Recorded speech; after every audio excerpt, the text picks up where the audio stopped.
Hello and welcome back to Shadowrun Dragonfall. We are back in the safe house. Gonna have a quick chat with everybody else here. You look down to see a pair of bright eyes set into a scruffy face looking back up at you. Dante, Monica's old dog. Looking down into those huge brown eyes, you see an intelligence and sadness.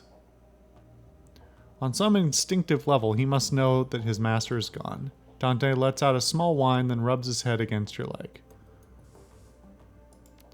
Pet him. Woof indeed. Anything new, Dietrich? Hey, boss. Dietrich gives you a slight nod. What can I do for you? How are you holding up? You seem to take Monica's death harder than the others did. Dietrich shakes his head, a wistful expression on his face. Nah, no harder, but I'm less buttoned up than the others are. Igir'll never let herself show any weakness, and Glory, well, she's too full of chrome to feel much of anything. Me, I don't give a damn. I've spent too much of my life putting on a show for others already. What do you mean by that? I used to front a punk band, way back when. Believe it or not, I've spent a pretty good chunk of my life on stage. Whenever we weren't playing, I was living up to our fans' expectations. Spouting off, getting into fights, getting drunk, getting laid. Not a bad life, all things considered. Wait a second, you can sing? He regards you with a critical eye. I was the front man for a punk band, boss. Fuck no, I can't sing. Got me. He grins. But I wasn't half bad at riling up a crowd. What was your band called? Maybe I've heard of it. Oh, I doubt it, boss. We never really got any airplay. Since when did airplay have anything to do with good music? Fair point, boss. Alright, I'll tell you. The band was called Messerkampf. Spelled just like it sounds, in big capital letters with an exclamation point. We weren't a big act or anything. We sold a few records here and there, toured around Europe. Same story you'll hear from a bunch of other washed-up old relics, I'm sure. We had a decent following in England, and we holed up in London from 31 to 36. Spent most of our time slumming it around the East End, and picked up enough Cockney to irritate the folks back home. He shakes his head. Truth be told, that whole chapter of my life is a bit of a blur. We didn't do it for the fans or the fame, and we sure as shit didn't care about money.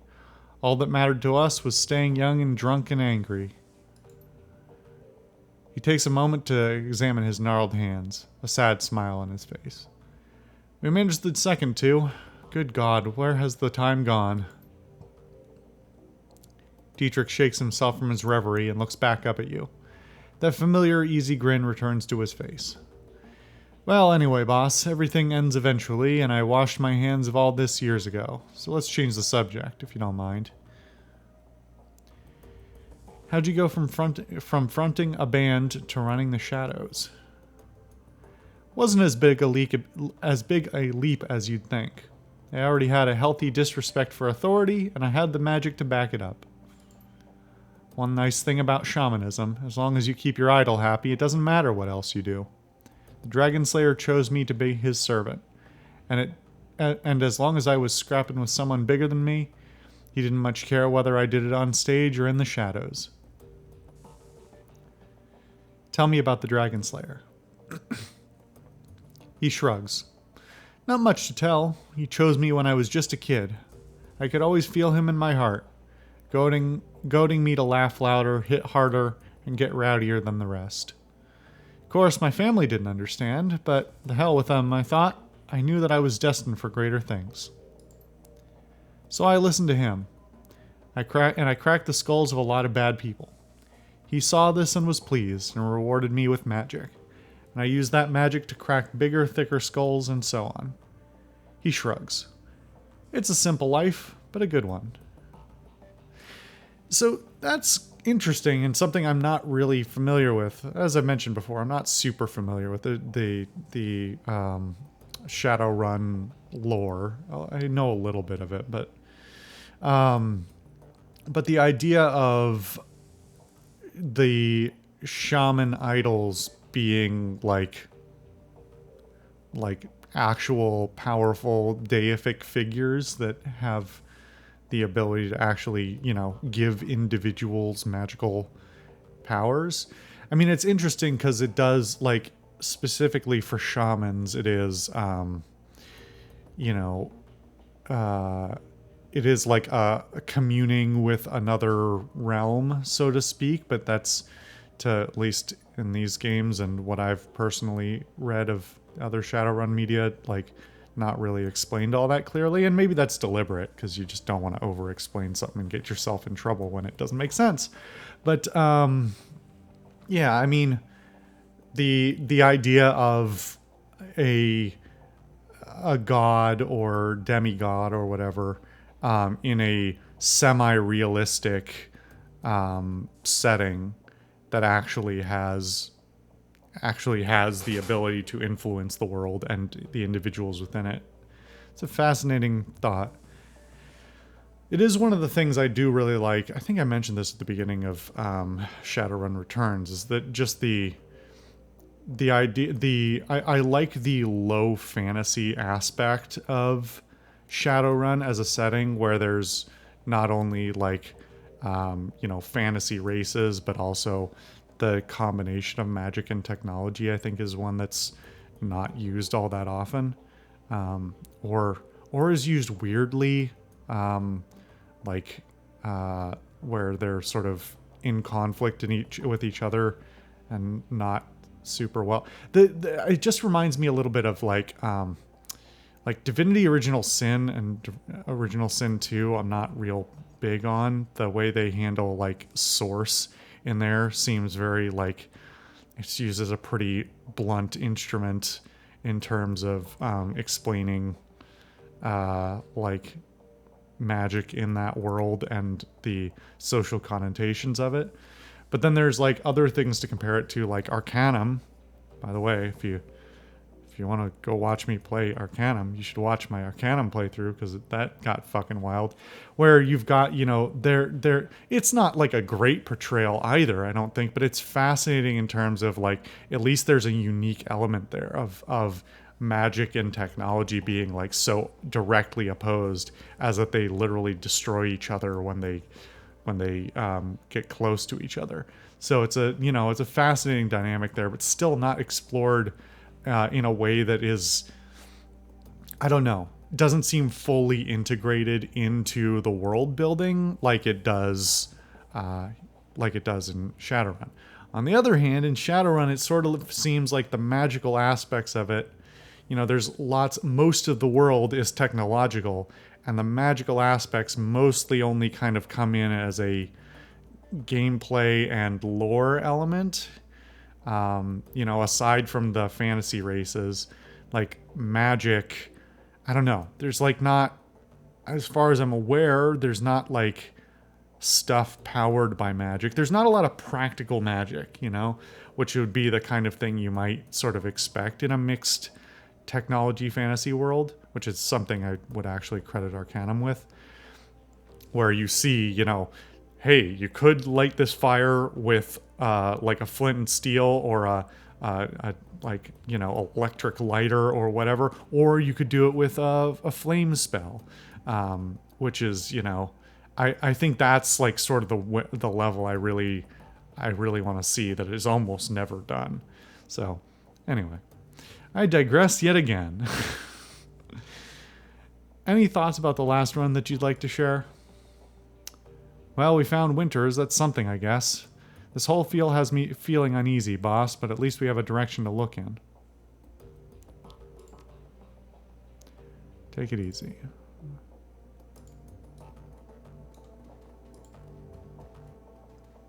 Oh. Guess who's following me? Iger turns to face you. There is a pained look on her face. Look, I owe you an apology. Really? You... so soon? I didn't expect that. Oh, is that so? Yeah, it is. When Monica died, I was pissed. That probably doesn't come as a huge surprise. But I took that anger out on you, and I shouldn't have. Seeing Winter's body like that was enough to convince me. You couldn't have done anything to help Monica, and I couldn't have either. We're dealing with something new. Monica was a good friend of mine. Her death hurt. I got carried away, and I said some things that I shouldn't have. I want to apologize for that. Her body relaxes. She begins to turn away. Anyway, that's all I wanted to say.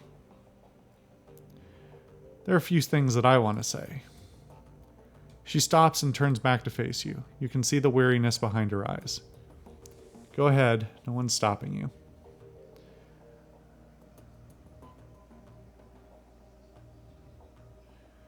You're a valued member of this team, Iger. We need you more than ever. I'm glad that you're on my side. She raises a hand to stop you. The expression on her face has gone from cautious to annoyed. Cut the bullshit, fearless leader. I don't respond well to flattery. Well, I wasn't flattering you. I'm genuine. Like, you kind of saved our asses with your shotgun, but... Fuck it. Let's in for a penny, in for a pound. I wasn't trying to flatter you, Iger. I only wanted to tell you how wonderful and valuable I am. Yeah, I got that part. Now you've given me a pat on the head. I suppose that you expect me to fall in line like a good little soldier. No, for fuck's sake. You had a moment there. It was almost good. Ah. You know, there's nothing easier or more hollow than an empty compliment. It's cheap manipulation. I can always see right through it. Well, you're not. You're not. You're just being self-deprecating and... She turns away. You should go. I've got prep work for our next run, and you've got more important things to do than watch me pack my gear. Fuck you. Listen, I was... Before she had that bite back, I was gonna say that, like, hey, this turnaround is good if a little sudden, and I'm not super thrilled that they spent so much time, like, making her a hard ass for no reason and just relentlessly belligerent, and having her come around because of what she saw is like an actual meaningful reason for her to turn around, and I appreciate that. And then she goes and fucking spits in my face because I wanted to pay her a genuine compliment. Like, listen, I mean, I don't know. Like, that's not a real person, right? Like, you can't talk to a person who behaves like that. If you met somebody like that in real life and you paid them a genuine compliment and they said that's not a genuine compliment and you said yes it is and they said no it isn't, what do you do? You either never pay them a compliment again because they're just not going to take it, or you just tell them to fuck off and you like push them out of your life because fuck that person. Because like, what are you gonna do? How that's not a person you can reason with at all. That's not a person who can reason with anyone. They're totally irrational. And I'm not saying like give up on people, but like, holy shit, how can you be that belligerent and not have alienate? Like, not everybody on this team is that dead inside. Monica wasn't that dead. Dietrich is not that dead. Like, some other people on the team, I am sure, at some point would have like thanked her for things or paid her compliments. And if she spits in their face every time she does that, then like that's not somebody you keep around, no matter how valuable they are. Or if it is, it's somebody you like let like sulk in the corner and just, you know, keep an extra eye on to make sure that they're not gonna, you know, snap because they're clearly not mentally well. So, I'm not writing her off entirely, but like, this isn't a person. And if she can't like come around again to like mellowing a little bit, like that's just a belligerent, unpleasant personality. And if there's no, like, I don't, you know, in a real world scenario, you'd give up on that person because you're not likely to change them. But this is a gameplay and a narrative, and like, if she stays that way the whole time, it just means you wrote somebody who's deliberately unpleasant, and that's not fun. It's not fun to play with. Glory's expression remains distant, but her lips curl upward into a hint of a smile.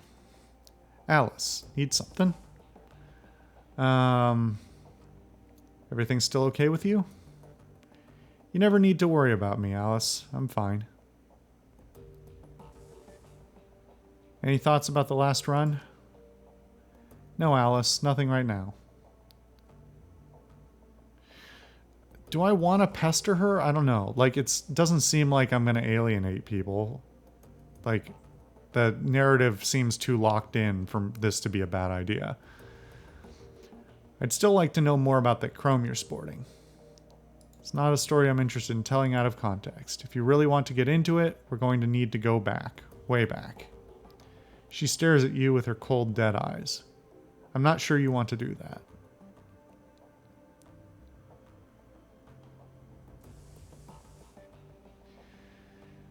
Well, fuck it. You say that you'll give me answers when we talk about your past, so let's talk about it. Why do you care? There's no hostility in her voice. If anything, she sounds suspicious.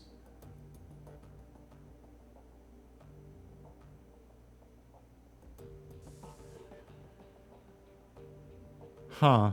There's no option that is like the, friendly version, I guess.